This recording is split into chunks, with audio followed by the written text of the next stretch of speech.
não defenda a democracia porque você só vê o que ela tem de bom. Defenda a democracia porque você enxerga o que ela tem de ruim. É um pouco a história da globalização. A globalização é boa, mas ela produz resultados ruins, tanto quanto os resultados bons. Se a gente não enxerga os resultados ruins e admite os resultados ruins, é por aí que ela vai acabar.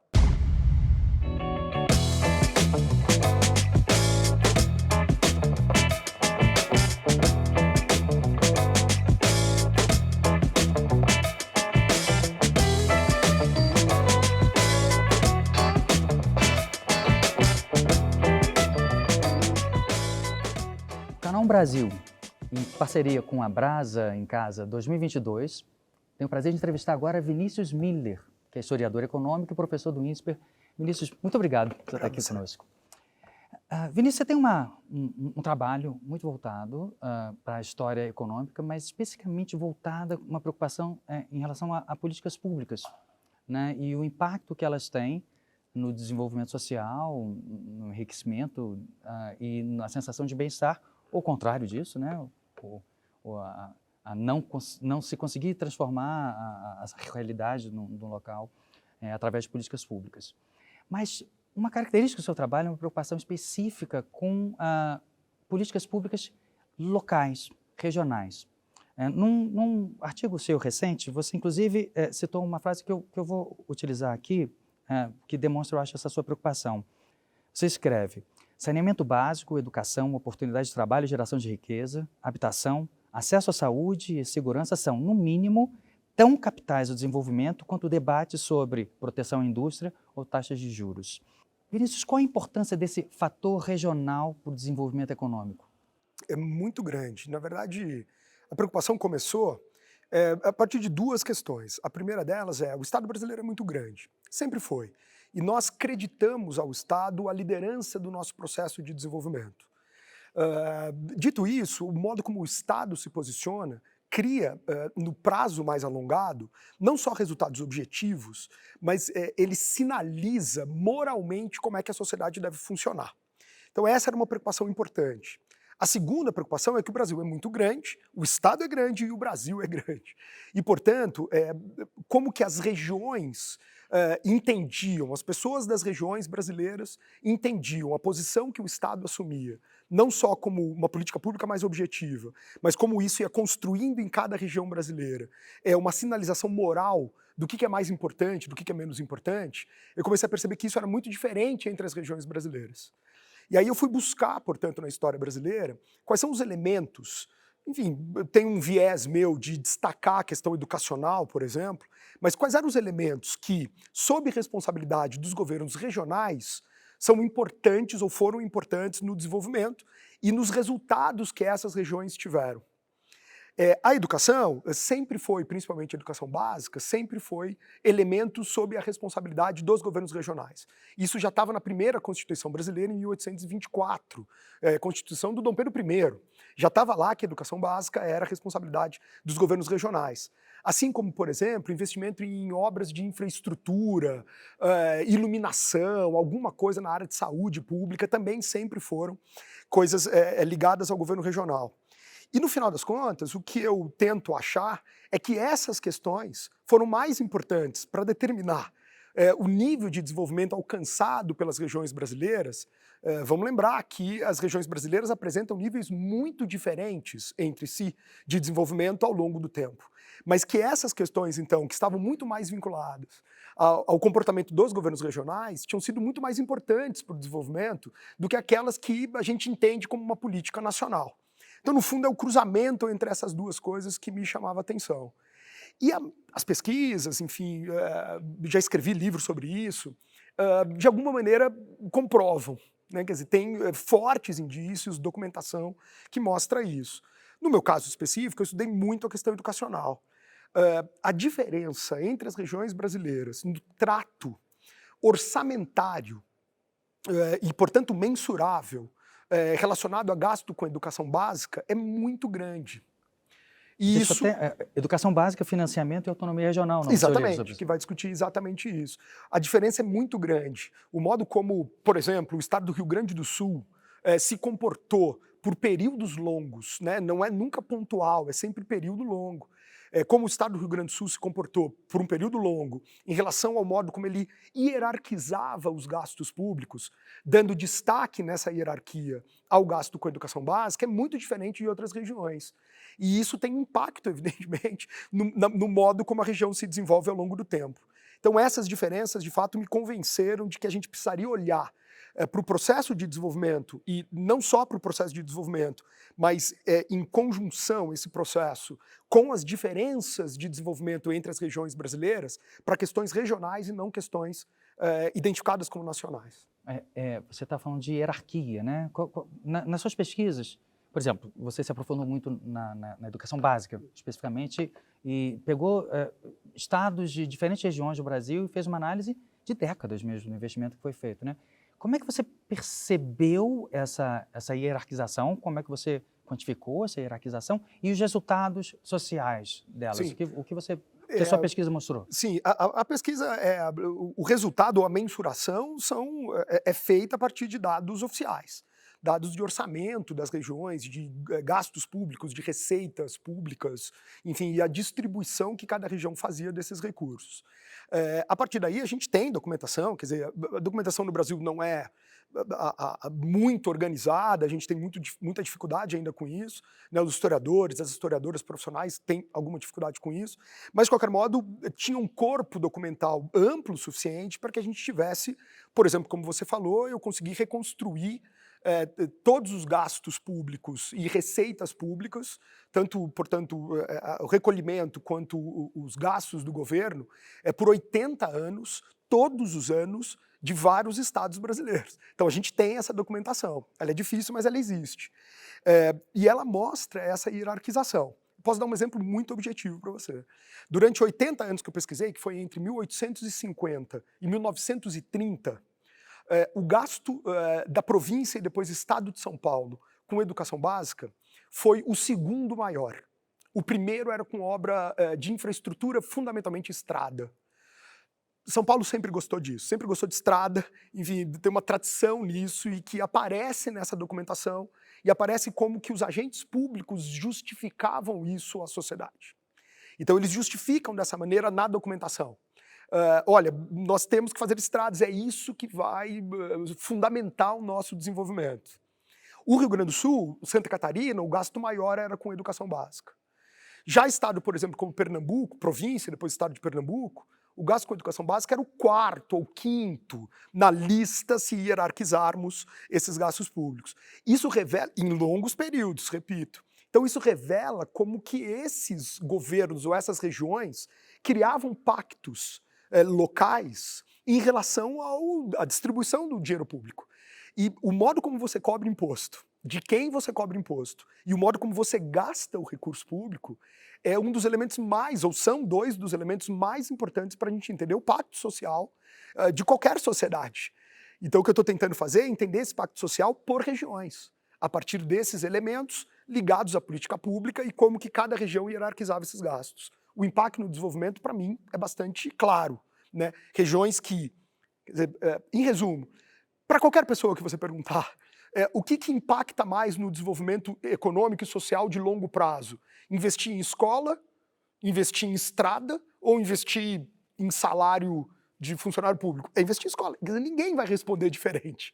Então, tendo esse conhecimento que é quase um bom senso entre nós, como é que as regiões brasileiras se comportavam? E dá muita diferença. Se não me engano, até você, quando pesquisou Pernambuco, você percebeu que em determinados momentos o salário de juízes, de gente da área do judiciário, era maior do que todo o investimento da educação em determinados momentos. Exatamente. Começo do século XX, para o começo do século XX, isso é verdade. A soma do recurso público que era usado para pagamento de salários do Poder Judiciário de Pernambuco era maior do que todo o gasto em educação básica na região de Pernambuco. Quer dizer, isso evidentemente que dá uma diferença se a gente somar 80 anos, ou 20, ou 30 anos fazendo isso. Claro que isso vai ter diferença no desenvolvimento. Eu vi você fazendo uma palestra que você abordou um ponto muito interessante. Você fala assim, desenvolvimento econômico, claro, tem uma série de parâmetros que nas suas próprias aulas você ensina para os seus alunos, né? Terra, capital, tecnologia são fundamentais. Mas você ressaltou nessa palestra que eu vi sua, Aspectos institucionais. Mas aí você me surpreendeu, porque você falou de uma instituição, a cidade. A própria maneira com a qual são feitas as intervenções urbanísticas são uma maneira de você criar regras, mediações nas relações econômicas, sociais dentro de uma cidade. Como é que o desenho de uma cidade pode afetar o desenvolvimento econômico das pessoas que habitam essa cidade? Boa pergunta. De fato, eu falo um pouco sobre isso, mas é uma junção entre alguns estudos de história econômica, uma abordagem que a gente chama de institucionalista sobre a história econômica, com algum tipo de gosto que eu tenho pessoal por história da cidade, história urbanista, né, o urbanismo. Você falou que era um hobby É um intelectual hobby, seu. é um hobby. A parte de história das cidades é um hobby. Mas, de qualquer modo, ela tem um impacto muito grande na história econômica e na abordagem institucional. Ou institucionalista, né, para ser mais coerente ou mais rigoroso com a teoria. De qualquer modo, é um pouco isso que você falou, quer dizer, se as instituições importam para o desenvolvimento e as instituições são entendidas como regras que fazem a mediação entre os agentes, elas podem ser tanto formais quanto informais. As formais são as leis. E uma boa parte da cidade, da intervenção urbanística, é feita a partir de leis. É justo que seja assim. Mas ela também é informal, ela também é a partir de cultura, de tradições que são criadas ao longo do tempo, nos espaços que servem de fórum para que as pessoas possam interagir. Me chama muita atenção, enfim, coisas pontuais, assim. Então, por exemplo, um amigo meu, professor, que não é de São Paulo, eu sou de São Paulo, um amigo meu, professor, que não é de São Paulo, quando me visitava em São Paulo, falava, por que todas as pessoas que eu conheço moram na mesma região de São Paulo? Se a cidade é tão grande, se a cidade é tão diversa, por que todas elas moram no mesmo lugar? Porque os professores tendem a morar no mesmo lugar. Porque, enfim, porque você tende a concentrar essas coisas. E essas coisas revelam, portanto, comportamentos dos grupos sociais. Não é simplesmente porque alguém criou uma lei falando professor tem que morar aqui e administrador tem que morar ali. Claro que não, ninguém criou uma lei dessa.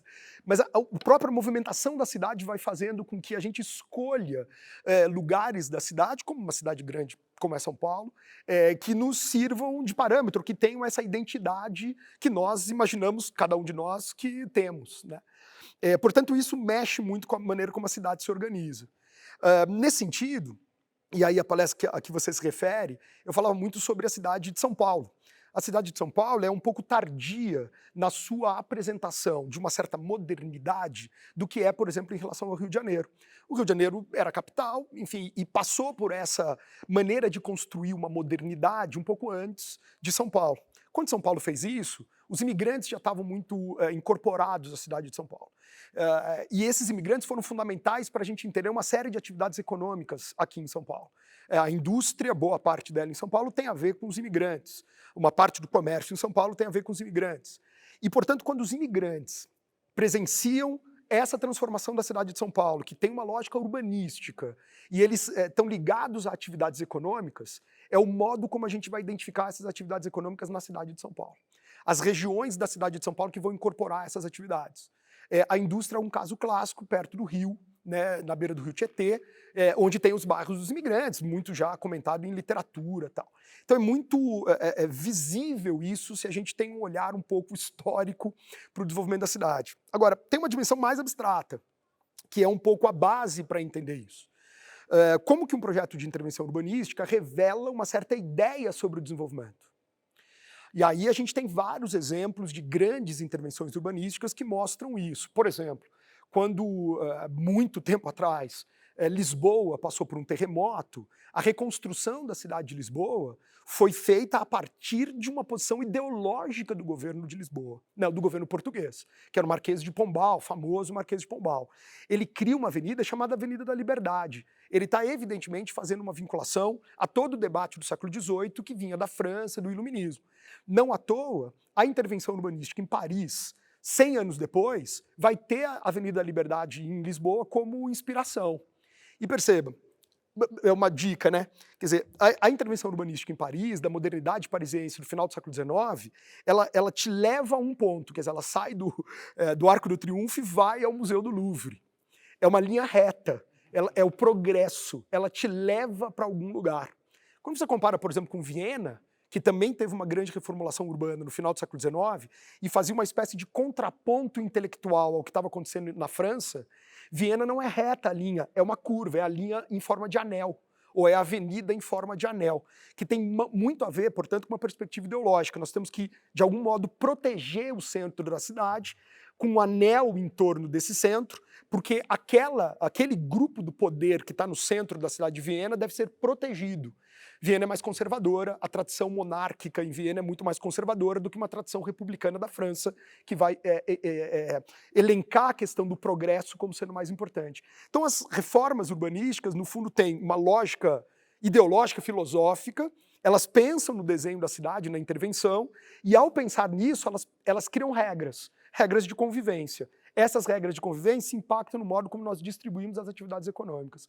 Por isso pode ser entendido como uma instituição cujo impacto no desenvolvimento econômico pode ser estudado, visível, enfim, e até mensurado.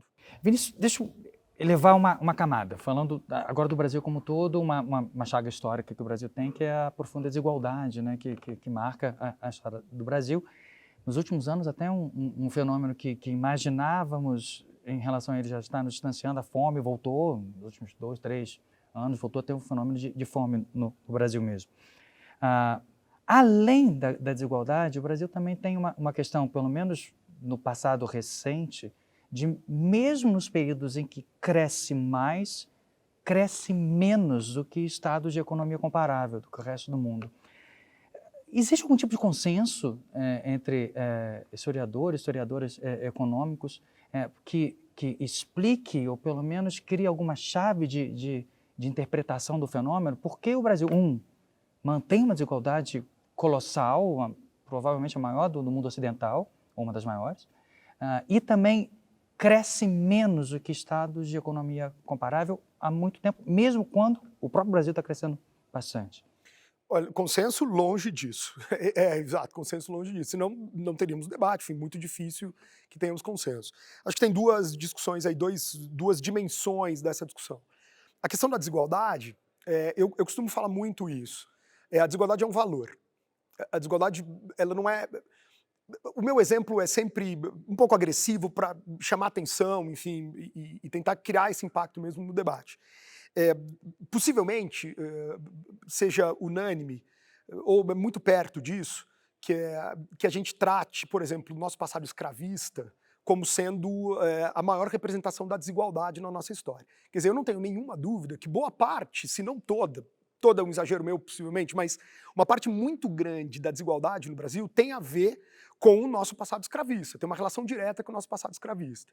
Agora, o fato da gente ter terminado a escravidão por lei em 1888 não significa que a desigualdade acabou, quer dizer, a desigualdade vai se manifestar de outros modos, porque ela é um valor que está antes da escravidão. Quer dizer, a escravidão manifesta essa desigualdade, mas ela pode se manifestar de outras maneiras, por isso que ela se reproduz. Acho que a gente não ataca essas questões de fundo da desigualdade. Acho que a gente ataca a representação da desigualdade, mas a desigualdade se adapta e, portanto, passa a ser representada por outras questões. Então acho que falta um pouco esse olhar, que é um pouco mais abstrato e que exige um olhar de longo prazo para entender um pouco as raízes e a natureza dessa desigualdade, e não como que ela se revela na sociedade. Porque, enfim, essa desigualdade tem a ver, entre outras coisas, por exemplo, com um certo ideal aristocrático que nós temos. Isso os historiadores, as historiadoras já mapearam no Brasil, né, na história brasileira. Nós temos um ideal aristocrático, nós buscamos identificar as pessoas da sociedade a partir daquilo que elas nos indicam como uma diferença social. Então nós temos uma resistência imensa, por exemplo, para colocar na mesma escola, já que falamos hoje de educação, temos uma resistência imensa de colocar na mesma escola pessoas de grupos sociais e econômicos diferentes. Quer dizer, nós prezamos por essa separação. Então nós temos um fundo aí da desigualdade muito complexo. Essa desigualdade atrapalha o nosso desenvolvimento. E aí talvez chegue na segunda parte da sua pergunta. Tem uma corrente, e eu compreendo essa corrente, ela tem alguns argumentos bastante razoáveis, que vai dizer que a desigualdade não é tão importante para o desenvolvimento, o que é importante é a riqueza. Ok, é razoável que a gente pense nisso, mas a desigualdade no Brasil é tão enraizada e ela está tão configurada como uma matriz nossa de valor, que passa a comprometer a própria capacidade de criação de riqueza. E aí, como a gente não supera esse elemento fundamental da desigualdade, quando a gente tem alguma oportunidade de crescimento, de riqueza, a gente não está preparado. E aí volta a comparar com outros países que você deu a dica, que países que podem ser comparáveis ao Brasil passaram por processos parecidos e cresceram muito mais. E a gente cresceu menos. Então você não resolve o crescimento no momento que você tem uma boa oportunidade de crescer. Você resolve o crescimento antes. Quer dizer, quando a oportunidade de crescer chegar, você já está preparado para isso. E é isso a gente não faz. E aí uma crítica mais pontual. Por exemplo, nós gostamos durante muito tempo de apontar que a queda da desigualdade no Brasil, pequena de fato, mas que teve alguma queda nas últimas décadas, nós medíamos essa queda pela capacidade de consumo de alguns grupos. Eu entendo num país como o Brasil que você tem uma represa por conta da desigualdade e da pobreza histórica, que explode na hora que as pessoas podem acessar bens de consumo, e é justo que elas acessem. Mas não é assim que a gente vê o crescimento e a queda da desigualdade em conjunto. A gente vê pela melhoria da capacidade das pessoas de produzirem riqueza, e não de consumirem alguma coisa. Porque na primeira onda, na primeira oscilação negativa que a gente tiver, isso cai. Isso cai. Aí vem a pandemia, a pobreza volta absurdamente. Vem a pandemia, vem a guerra na Ucrânia, a desigualdade explode absurdamente. Então, a sensação que eu tenho é que a gente não se prepara institucionalmente, porque não atacamos o problema matricial, para que quando chegue a oportunidade de crescimento, a gente esteja preparado para isso. Por isso que tem que olhar ao longo do tempo para ver como que as regiões, ou como que o país, ou como que vários países se prepararam para isso. Acho que é aí que a gente perde a oportunidade de ter um crescimento mais robusto. Outro tema que você, né, te interessa intelectualmente há muito tempo é a questão do federalismo no Brasil, né? Ou seja, as marés históricas que se concede um maior poder decisório regional e de vez em quando se retira esse poder. Você costuma mencionar que a questão do federalismo, ambos os lados têm seus aspectos positivos, mas também há possíveis críticas a cada um. Por exemplo, em relação ao federalismo, que você estuda há muito tempo, essa ideia do desenvolvimento regional, mas também existe a questão do federalismo que também traz uma desigualdade regional, uma manutenção de determinados. Você falou do espírito aristocrático, né? O coronel da guarda, né? Os coronéis do Nordeste, depois que nós começamos a identificar dessa maneira. Mas, ao mesmo tempo, quando existe um espírito centralizador na União, muito frequentemente na história brasileira você percebe também uma tendência autocrática disso que vem de cima para baixo, da União para as regiões. Nos últimos anos no Brasil, nos últimos tempos agora no Brasil, como é que você percebe? Por exemplo, teve alguns casos recentes relacionados a como a União reagiu a determinadas crises contra as regiões. Um exemplo, o fato de os estados no Brasil, a despeito e até mesmo contra a União, tiveram que combater a pandemia, às vezes quase sozinhos. Até a vacina no Brasil partiu antes de um estado para depois se tornar algo nacional. Na questão recente da tentativa da União em diminuir o preço dos combustíveis a qualquer custo, uma imposição para a diminuição de impostos estaduais. Você percebe uma tendência no Brasil, uma tentativa, mais uma vez, de uma centralização em relação aos aspectos federativos, com algum caráter autocrático, como você enxergou no passado? Sim, sim. Eu acho que esse é um grande debate estrutural do Brasil, quer dizer, o nível de descentralização do poder, até porque somos muito grandes. Eu enxergo sim, quer dizer, sendo bastante objetivo, enxergo sim. Eu acho que o modo como nós lemos a nossa história acabou privilegiando demais a ideia de que a saída para os nossos problemas é a centralização. E a partir daí, nós buscamos na nossa história os elementos ligados à descentralização que, porventura, e com certeza, criaram problemas. Então, por exemplo, nós ainda temos muito preso na nossa maneira de entender o país a ideia de que a descentralização federalista foi uma imposição de São Paulo, por exemplo, ou de Minas Gerais, por exemplo, que atrasou o desenvolvimento de algumas questões importantes no país, por exemplo, direitos sociais, direitos políticos, e que todos os nossos direitos sociais e políticos, e o desenvolvimento da indústria, e o desenvolvimento da economia, aconteceram de cima para baixo. Aconteceram quando o Estado Nacional, o governo central, assumiu essa posição. Eu costumo falar que nós estamos numa encruzilhada, né? Quer dizer, nós temos as viúvas do Vargas e as viúvas da ditadura militar. Então, sim, objetivamente, eu enxergo nesse debate que está posto no Brasil uma simpatia muito grande por uma leitura da história brasileira que associa ao poder central a capacidade de liderar o processo de cima para baixo. Pode ser uma tradição portuguesa, pode ser uma tradição da formação do nosso pensamento, de um certo conservadorismo do nosso pensamento, mas que entendo, ao mesmo tempo, que cria espantalhos em relação aos momentos de maior descentralização, culpando, muitas vezes, os momentos de maior descentralização, os males, ou jogando a culpa aí da descentralização em relação a alguns males que nós carregamos. Agora, a experiência mais centralista também nos colocou em algumas armadilhas. É isso, nós tivemos os dois períodos do século XX, para entender uma história mais recente, mais significativos na história brasileira, foram ditatoriais. Né? Quer dizer, a ditadura do Vargas e a ditadura militar. Então, negar ou não usar a mesma medida que usamos tradicionalmente para avaliar os males provocados pela descentralização, em elogio à centralização, usar outra medida para identificar os problemas da centralização, me parece frágil. Para não dizer desonesto, acho que não é desonesto, mas é frágil. Então, o que eu estou propondo é, vamos olhar com o mesmo rigor que a gente olha para os problemas da descentralização na nossa história, vamos olhar para a centralização. E aí você traz dois elementos que talvez a pandemia tenha escancarado. Quer dizer, como combater a pandemia nessa composição um pouco desequilibrada entre governo central e governos regionais. Vamos lembrar que na casa dos 90% dos municípios no Brasil não tem recursos próprios para se manter. Quer dizer, que federalismo é esse que descentraliza o poder, mas que 90% dos municípios não têm condições econômicas, financeiras de se manter? Então, é claro que vai ser difícil para aquela região combater a pandemia, por exemplo. E ao não conseguir fazer isso sozinha, ela vai ter que pedir para uma esfera superior de poder. E aí tem uma briga com a esfera nacional por uma circunstância histórica que a gente vive hoje, que o governo nacional tem essa briga com os governos regionais.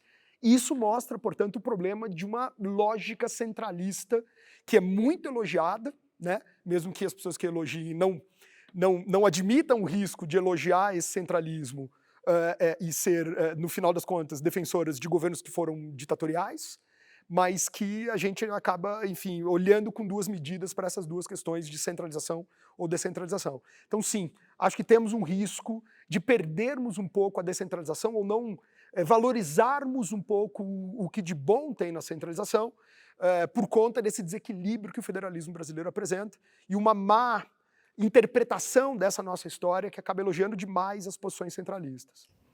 Vinícius, tem um artigo seu que você publicou no Estadão, né, um artigo seu, em que você menciona um trabalho histórico, um clássico da historiografia, né, que é o Outono da Idade Média, do Johann Huizinga.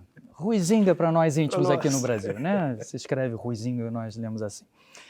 Nesse livro dele, ele descreve, ou pelo menos ele nos apresenta uma chave para interpretar esse outono, esse início do fim da Idade Média, né? Que era uma vida, em grande medida, interpretada de uma maneira meio mágica, religiosa, em que a experiência humana, em grande medida, era devedora de uma lógica que vinha de um espírito religioso. E que as pilhas de corpos da peste acelerou um choque de realidade e que talvez tenha acelerado o fim da Idade Média e a chegada da humanidade num período pós, o Weber chamaria talvez desencantado, né, da experiência humana. Deixa eu trazer para o mundo recente, atual, não apenas no Brasil, mas certamente também no Brasil, uma série de correntes de fanatismo ideológico, um elemento religioso às vezes também, que criaram mundos à parte, né, em grupos de redes sociais, a repetição de teorias de conspiração e mentiras.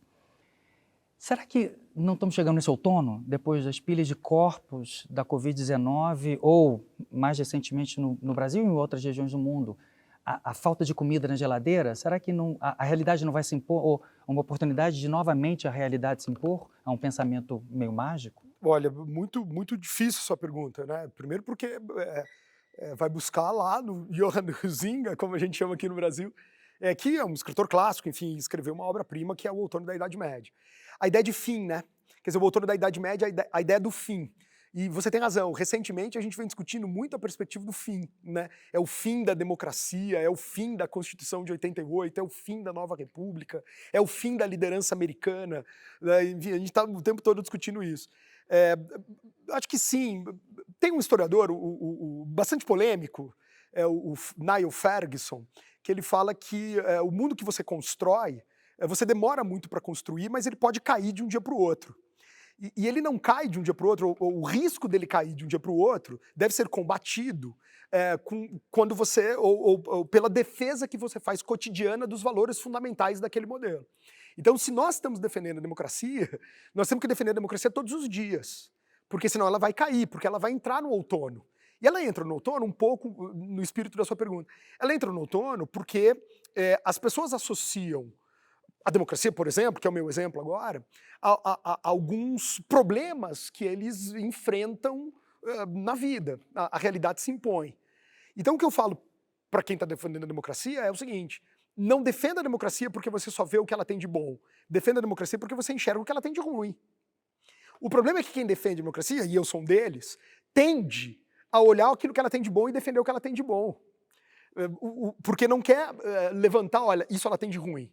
É um pouco a história da globalização. A globalização é boa, mas ela produz resultados ruins, tanto quanto os resultados bons. Se a gente não enxerga os resultados ruins e admite os resultados ruins, é por aí que ela vai acabar.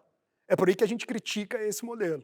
Então acho que é um pouco essa percepção do ciclo, ou do fim do ciclo, da Idade Média, que o Huizinga traz, a ideia de que a realidade se impõe quando o modelo mental da Idade Média, religioso, místico talvez, não mais dá conta de justificar o que as pessoas estavam vivendo. Será que a democracia nossa está dando conta de justificar o problema que a gente está vivendo? Se a gente que defende a democracia não enxergar o problema dela para falar, olha, ela realmente não dá conta nesse aspecto, e portanto a gente ataca esse aspecto, ela vai ser pressionada. E ela vai ser pressionada com inúmeras tendências e teses diferentes, né? Entre elas algumas que vão voltar ou que vão se apresentar como dogmáticas. A democracia fundamentalmente não pode ser dogmática. Ela é, por definição, não dogmática. E a tendência, portanto, é que você critique a democracia naquilo que ela produziu de ruim, sem reconhecer o que ela produziu de bom, justamente porque aqueles que só reconhecem o que ela produziu de bom não reconhecem o que ela produziu de ruim. E ao não reconhecerem, vira uma conversa de surdos, uma conversa que não tem... ninguém consegue se entender. Nesse sentido, a resposta tende a ser mais agressiva. E a resposta mais agressiva é atacar o fundamento, que é o não dogmatismo da democracia. E aí a gente vai ter uma série de manifestações que recuperam uma visão, talvez mística, não sei exatamente se é essa palavra, mas um pouco no espírito da sua pergunta, que vão tentar justificar as questões da sociedade a partir disso. Então sim, a realidade se impõe. Isso não significa que a gente abandona os nossos valores, mas se a gente não reconhecer que os nossos valores também produzem coisas ruins, a gente não consegue, quando a realidade se impuser, a gente não consegue defender aquilo que a gente tem que defender. Aí eu volto no Ferguson. Quando a gente não tem argumentos para defender o nosso valor, ele cai de um dia para o outro. Uma outra questão também generalizada, mas certamente é um problema brasileiro, é o que eu poderia chamar talvez de um certo despudor. Havia até recentemente coisas que, pelo menos, talvez não tivesse sido... Talvez as pessoas não tenham deixado de pensar, mas talvez tivessem pelo menos deixado de falar. Estou falando um discurso misógino, LGBT-fóbico, racista às vezes, e muito frequentemente violento, né? Um despudor retórico que acontece. Vinícius, isso é um fenômeno recente no Brasil, ou você, como historiador, você percebe que, na verdade, houve outros momentos históricos, ou talvez seja uma característica brasileira desse despudor, de encarar determinados nichos da população como desprovidos dos mesmos direitos que outros teriam? Estruturalmente, acho que essa é uma boa maneira de contar a história do Brasil. Quer dizer, a gente tem essa desigualdade muito profunda, que não é manifestada de uma maneira só, de maneira unilateral, quer dizer, ela é manifestada de várias maneiras, ela se adapta. Mas é claro que você cria contextos e ambientes que ela pode se manifestar de maneira mais agressiva ou menos. O ideal é que a gente crie ambientes que diminua a possibilidade dela se manifestar em qualquer situação. Mas me parece que a gente tem dificuldade de superar isso ao longo do tempo. Esses ambientes mais favoráveis, que a gente já vivenciou no passado, e que em alguns momentos muda o sinal, né, quer dizer, fica desfavorável para que a gente possa enquadrar um pouco esse Brasil da desigualdade, esse Brasil da violência, já passamos por outros momentos que conseguiram enquadrar isso. Mas eles dependem de pactos sociais. E esses pactos sociais, por sua vez, dependem de uma série de coisas, né? Relação internacional, tipo de liderança, elementos da realidade, né? Quer dizer, nós não soubemos, por exemplo, para ser bastante objetivo, nós não soubemos responder contundentemente às manifestações de 2013 no Brasil. Quer dizer, nessa incapacidade que a gente teve de entender e responder às nossas manifestações de 2013, que nós legitimamos um espaço que esse tipo de questão apareça, esse tipo de violência apareça. Claro, potencializado por redes sociais, enfim, tudo bem, mas é anterior a essa questão das redes sociais, né? Quer dizer, é um traço da nossa sociedade que existe, que é forte e que em alguns momentos a gente não consegue enquadrá-lo. E esse enquadramento, esse sufocamento desse tipo de manifestação depende de pacto social e depende de liderança. Me parece que, nesse sentido, a gente tem um déficit de liderança bastante visível, assim, bastante claro para mim. A gente não consegue uma liderança ou formar lideranças que identifiquem isso como sendo a redefinição de um campo que impeça ou que dificulte esse tipo de manifestação. Tem muita gente estudando isso nos Estados Unidos, porque nos Estados Unidos também entrou numa polarização política muito grande, que acabou legitimando para muita gente esse tipo de agressividade. E tem algumas pessoas nos Estados Unidos que estão estudando isso, e tem uma questão interessante que eles falam que é mais ou menos a seguinte, quer dizer, é claro que é muito importante a gente olhar para as nossas diferenças, mas se a gente só se pautar pelas nossas diferenças, vai ter uma hora que a gente vai precisar achar as nossas semelhanças. A liderança é quem organiza a semelhança, né? Quer dizer, a liderança, ao meu entender, não pode se pautar por aquela que explicita a diferença. Ao contrário, o papel dela é fazer o contrário. A sociedade explicita a diferença, a liderança mostra que a gente tem algum caminho. E esse caminho tem um mínimo de conjunto.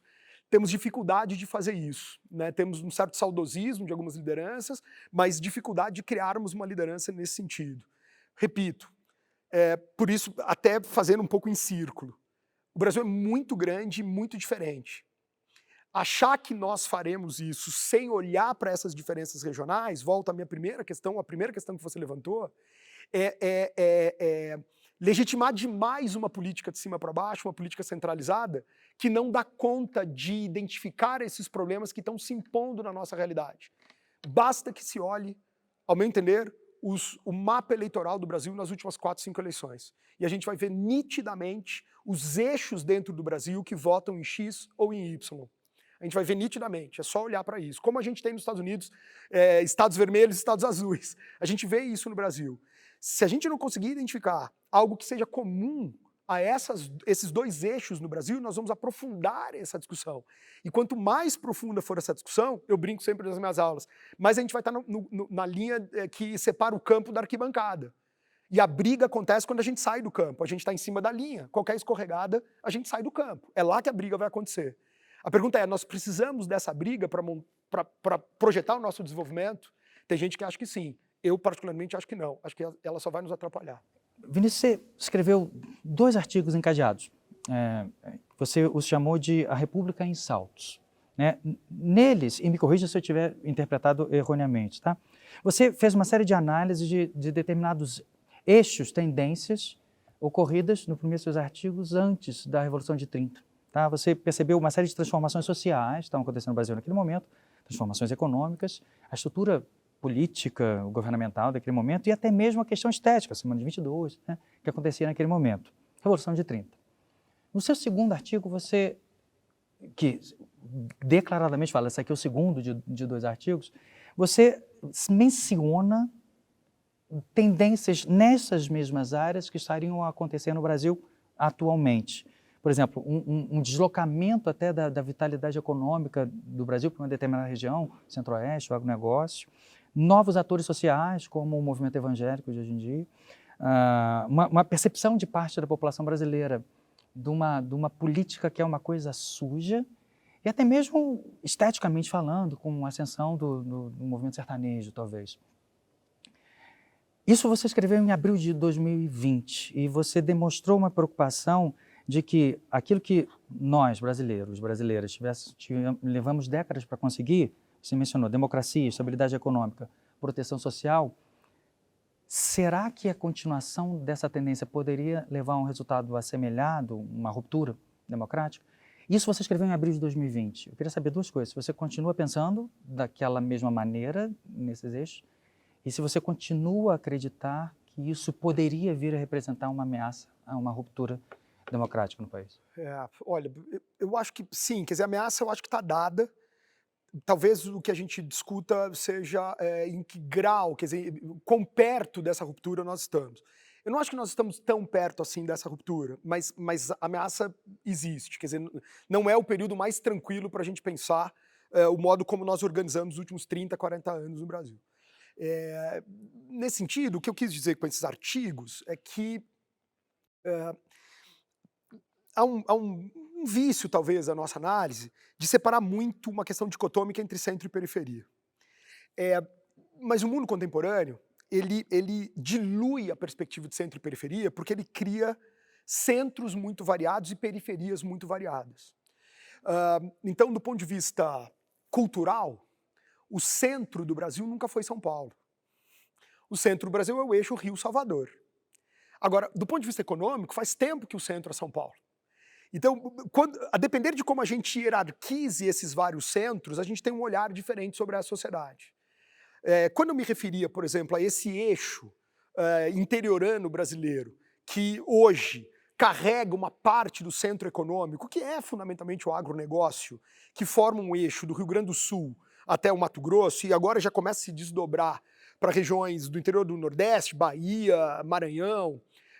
Quando eu penso nesse eixo, ele pode até ser, de fato, o eixo que nos últimos 20 anos representou o crescimento econômico mais fundamentado brasileiro. E representou de fato, ao meu entender, de fato representou. Tem méritos, tem lá a composição que ele conseguiu organizar. Mas ele está longe de ser reconhecido como um centro cultural, por exemplo, do Brasil. Não há um projeto de Goiânia para entender o país. Há um projeto do Rio de Janeiro para entender o país. Há um projeto de Salvador para entender o país. Há um projeto de São Paulo para entender o país. Quer dizer, é muito discrepante, portanto, esses vários centros quando a gente pensa a hierarquia entre eles. Então o que eu quis dizer nesse sentido é que há uma dificuldade da gente pensar a intersecção entre essas várias trajetórias quando olhamos para essa formação brasileira. Talvez se a gente pergunte para alguém do agronegócio, ele vai achar que está longe de um momento de ruptura. Imagina, estamos crescendo, estamos longe de ter uma ruptura ruim. Assim como se a gente perguntasse em 1960 para algumas pessoas, elas falaram, não, estamos longe de uma ruptura, estamos crescendo. Quer dizer, então isso muda a percepção que elas têm sobre a sociedade. Nesse sentido, o que eu estava tentando falar no artigo é que a gente precisa olhar para além dessa dicotomia centro-periferia. Porque se a gente olha para essa dicotomia centro-periferia, ao meu entender, a gente olha para os soluços, quando essa dicotomia centro-periferia fica mais evidente. A gente não olha para as intersecções entre esses caminhos ao longo do tempo. Então, você citou a Semana de Arte Moderna de 22, até recentemente, por conta do centenário, essa polêmica voltou. Mas moderna para quem, né? Ela foi moderna para quem, assim? Quem é que, de alguma maneira, entendeu aquilo como sendo moderno, né? Então, nesse sentido, a gente acaba olhando para esses soluços, para esses momentos que parecem rupturas, e não entendemos o entroncamento entre essas várias trajetórias, né? São vários centros, o país é muito grande.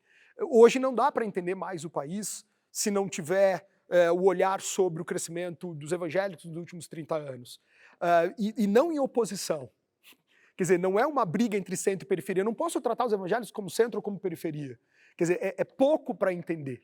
Entendeu? Então é um pouco essa a perspectiva dos dois artigos. Sendo objetivo com o final da sua questão, já passei por esse item, mas acho que pode fechar. Sim, corremos o risco de ruptura. A realidade de alguns problemas da nova república apareceu. Né? Esses problemas apareceram. A gente foi ruim para responder no momento que, em 2013, de algum modo, nós questionamos esses elementos, né, da nossa Constituição. Nós temos grupos políticos que negam, de alguma maneira, os ganhos, ou alguns ganhos, dessa nova república dos últimos 30, 40 anos. Então, de fato, a realidade se impôs. Eu estou propondo que a gente mude a chave de interpretação, porque se a gente continuar olhando para essa questão do centro e periferia, esse tipo de dicotomia, nós vamos jogar luz nos problemas que nós temos como se eles fossem insolúveis. E vamos abandonar a perspectiva de que são exatamente as vantagens que nós temos disso que vão nos salvar dos problemas. Não é possível que a gente não vai comemorar a estabilidade da moeda. Não é possível que a gente não vai comemorar a Constituição de 88, por mais problemas que eles trouxeram. E a gente não está comemorando. A gente não está usando o fator positivo como sendo uma continuidade que a gente pode dar ao nosso processo de desenvolvimento. A gente está olhando para esse fator como se ele gerasse uma briga. E aí, quando a briga aparece, porque os elementos da realidade se impõem, a gente joga mais combustível na briga. E aí é uma república para os saltos. É como se a gente tivesse que fazer pequenas rupturas o tempo todo, a gente não olha para o Brasil de outro jeito.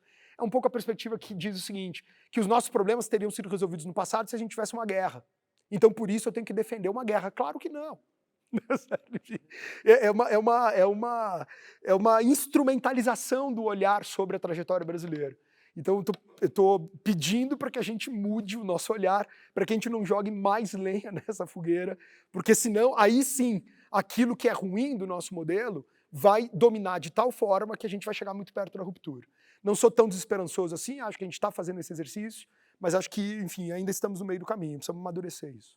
Ministro Miller, muito obrigado por essa entrevista. Obrigado a você.